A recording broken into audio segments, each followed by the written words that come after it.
So I got another good question for you.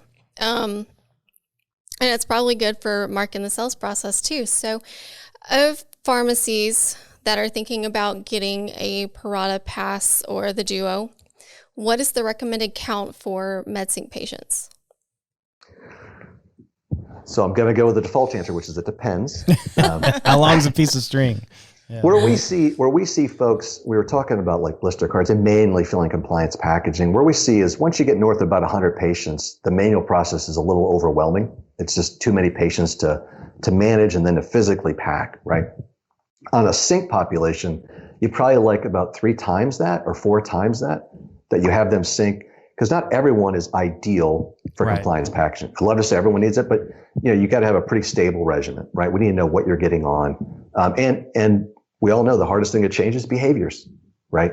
And to move some new packaging format, even though it makes all the sense in the world, they may be accustomed to a certain format, and that may be the bottles or the vials or their pill planners. And that's not wrong. We think it's a better way to go to the packaging. The key is get them synced, get the pharmacy that's now, we talked earlier, it knows what you're on, it knows to keep you on them, and it's got a cadence of when you're coming in, right?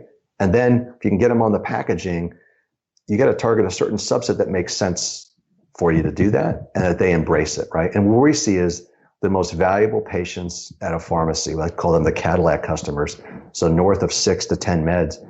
If you get them on the compliance packaging, they very rarely ever leave you, right? And the loyalty-based independence has always been high. But if you think about compliance packaging, it's really a concierge service, right? You're taking care of something for them. And to have someone who's on 10 meds, maybe has shaky hands, poor vision, and that pharmacy fills out 10 vials and spends all that effort and time getting the right pill, the right dose, in the right bottle for the right patient, and then sends that 7-year-old home to be the quality control officer to sort their pills. Does that make any sense? It's kind of a crazy process. So by getting them on the packaging, you've taken that work, that Sunday, remind ourselves we're sick at night sorting their pills, taking that away.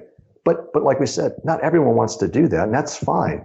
But our method, 3 to 4x, so that 3 to 400 maybe on the sync, then that's a great basis from which to convert probably about 20 to 25% on the packaging. Are you familiar with MedWise? Heard of them. So it's prescribed wellness product, but it really the basis, the science around it is you may be on the right drugs, but you're taking them at the wrong time of the day. So this is a twice a day drug, but if you're taking it at the same time as this other twice a day drug, that drugs kind of compete for slots. Yeah. And so you might need to take this drug at 8 and this drug at 10. Right. Because of how they're metabolized, even though it's twice a day.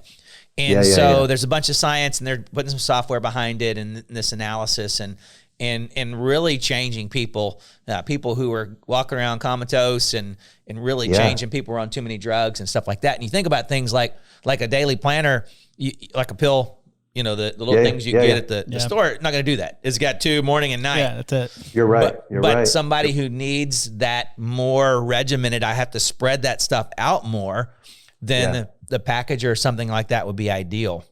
Yeah, it's net. That's a different value add than say a preset blister card where the pouch, we can give you as many administratives as you want in a day. We can even have a pouch that says, hey, don't forget that inhaler, right? Make sure you take a hit of that, right? The stuff that can't be packaged. Oh, write it on the package? Yeah. Yeah, we call those reminder bags. So that's the non-packaged medication. Or you could say, after day 7, hey, don't forget to call in if anything's changed in your regimen, right? And it's just a 2-inch pouch that you can print wherever you want on it, a reminder, a message, something. But most folks use it for the non-packaged meds that say, hey, go get the stuff out of the fridge. Go take that liquid or something like that. Yeah, no, that's really cool. That's really cool. Yeah, it's a nice value add. So, very cool. But the pouch packaging has its compliance packaging itself slowed down a little bit during COVID because you saw the hoarding in the first couple months. Everyone's panicking. Get 90-day supply. Yeah, right. We're filling vials, and that slowed probably the first 6 months. But that's picked back up as folks have said, okay, now that I've got a bearing on what our new world is, albeit altered from before, getting back to let's locking down those key patients, let's recruit other patients, and then now these other programs, which I'm dying to ask some questions about, drive-through and home delivery, and how many services are being delivered outside the 4 walls of the pharmacy, which are forcing the pharmacies to go look for customers or treat them or care for them and service them in a way that they weren't doing before. So that was going to be my question back to you.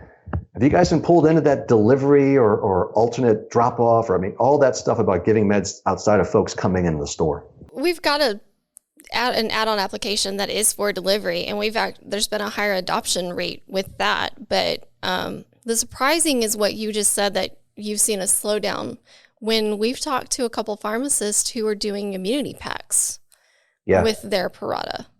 Yeah. Or their other robot. Oh, I'm talking about new customers. No, the existing ones were growing. Right. Oh, but the new ones, they were so busy, the contemplation of starting an adherence program. Oh, yeah. Scared them, slowed them down. Well, that makes more sense. As you know, that takes a commitment, and it takes a plan. You don't just plug in a device and the world gets better, right? Yeah. Which may have been the early pitch 10 years ago. We've altered that one. There's a lot more that goes into putting automation, and it requires a plan, especially with compliance. Independent pharmacies delivery game's always been strong. So we saw some pick up where they moved more from a modus of they were maybe doing delivery that if somebody asked, it wasn't something really advertised. If you ask for it, we'll do it. I drop it off on my way home, that kind of thing. But where they started advertising that, we also saw a big move for people who didn't have drive-throughs to doing something. So we enabled to curbside where the patient could text in and say, I'm here, and into the pharmacy system and a lot of stuff like that. So a lot of things have changed. Some of those things will stick. Yeah, no. Yeah, Mark, you hit it on the head. They're trying to push themselves outside their four walls now, or at least they especially were when all of this went into lockdown for sure. And they were all trying to find tools to do that. But yeah, we had a ton of people use our kind of texting pieces in Pioneer to, all the way from what some people would call a toot and scoot to a to a traditional, more like a curbside piece where they're texting, hey, I'm install one. Here's my car. My car's a black Honda or whatever. So a ton of that. But right now, like Jeff said, it is COVID. How do I get through 1,000 vaccines? How do I import 1,000 different patients? Yeah. They're seeing it. The good thing they're seeing tons of people they've never seen before. Yeah. I had a group the other day on the phone, and I was like, are you getting their email address? Right. They were like, we're getting name and phone. I was like, we're going to market to these people after this is over, right? Right. Yeah. We're going to create this amazing experience, and maybe we'll sell them on, and they're going to want to come see the pharmacy. Who better you need name and address and email and permission that your form needs to give you permission to market to them and text. And the chains are going to be marketing all over the place to people they haven't seen before. They're going to take advantage of that. So, and this is like, people always want to grow their business, but are they going to put the effort in to go get them? Well, they're coming to you. Right. Yeah. This is a huge marketing.